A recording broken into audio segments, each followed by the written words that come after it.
नमस्कार, मी वैद्य प्रीती मंगेश देशमुख। साबुदाणा याचे शरीरावरचे दुष्परिणाम व उपवासाच्या दिवशी काय खावे हे आपण आज जाणून घेणार आहोत। साबुदाणा हा अतिशय चिकट आणि बुळबुळीत पदार्थ आहे।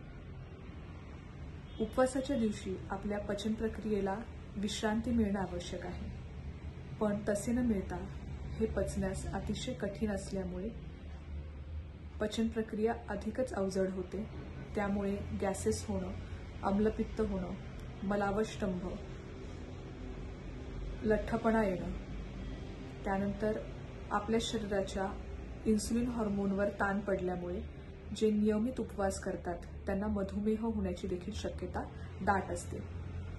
उपवासाच्या दिवशी साबुदाण्याच्या ऐवजी नारळ पाणी, दूध, दुधाचे पदार्थ, राजगिरा लाडू, राजगिऱ्याचे थालीपीठ, राजगिऱ्याच्या पिठाचा शिरा, फळं, फळांचे ज्यूसेस, खोबऱ्याचे विविध पदार्थ असे नक्कीच सेवन करावे।